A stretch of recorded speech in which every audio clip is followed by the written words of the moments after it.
The auctioneer had barely finished saying my name when the first bid came from the back of the room. Then another followed, then another. Within seconds, the charity dinner had turned into something I never expected. A bidding war over me. I stood beneath the bright lights of a hotel ballroom in Chicago, trying to smile while my face burned with embarrassment. And then I heard the number that made the entire room fall silent. It was a number far higher than anyone had bid for a simple dinner with me. I looked toward the person who had raised the paddle, and my heart seemed to forget how to beat. It was Grace Bennett, my younger sister, Hannah's best friend, the woman I had spent years convincing myself I could never fall for. Before we go any further, if you believe kindness can heal old wounds, hope can arrive when we least expect it, and people deserve forgiveness, compassion, and second chances. Please take a moment to like this video, share it with someone who needs a little hope, and subscribe to the channel. You never know whose heart might need a story like this today. My name is Caleb Morgan, and I had never imagined myself standing on a charity auction stage. I was 32, worked long hours managing a small neighborhood repair shop, and had spent most of my adult life trying to keep my family together after my father passed away. My younger sister Hannah was the social one, always dragging me to dinners, fundraisers, and gatherings where I felt completely out of place. That night, she had convinced me to participate in a charity event, raising money for a children's literacy program.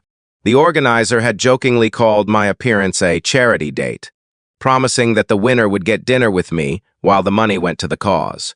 I agreed because the money mattered, even though I secretly hated being the center of attention. What I didn't know was that Hannah had arranged something else entirely. She had told Grace that I was planning to leave Chicago and move to another state because my repair shop was struggling, and Grace had come to the event determined to stop me from disappearing without saying goodbye. Grace and I had known each other for almost 10 years. She had been there during Hannah's college years, during family birthdays, during Christmas dinners, and during some of the hardest seasons of my life.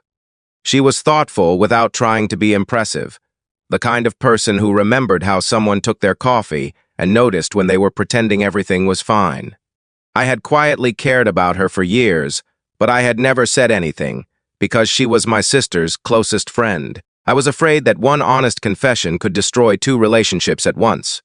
After my father died, I had become even more cautious. I convinced myself that love was something other people could afford, not me.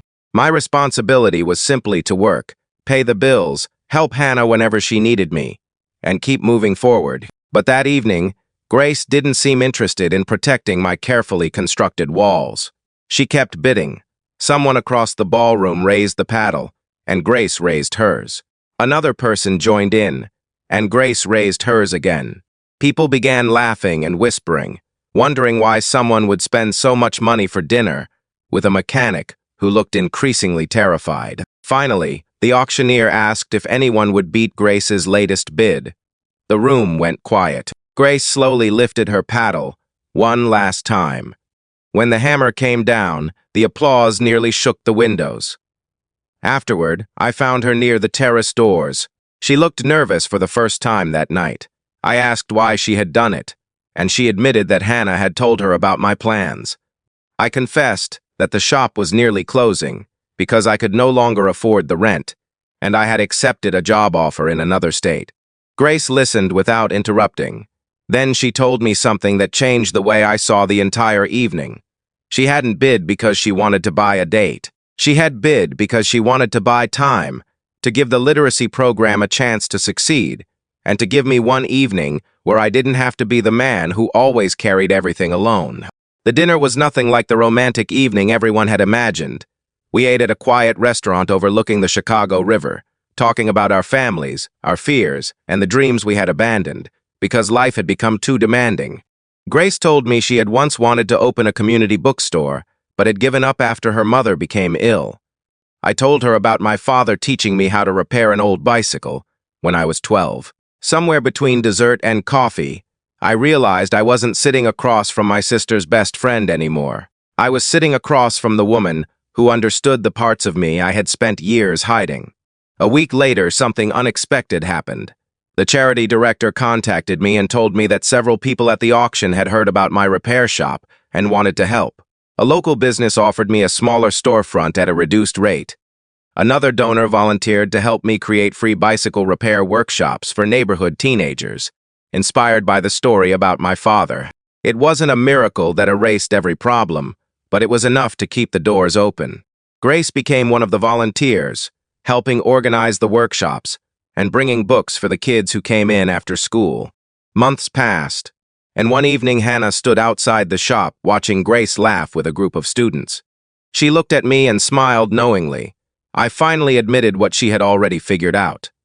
I had fallen in love with Grace. Hannah hugged me so tightly that I nearly dropped the box I was carrying, then reminded me that she had always believed the two of us belonged together. If this story touched something inside you, don't let the feeling disappear the moment the video ends.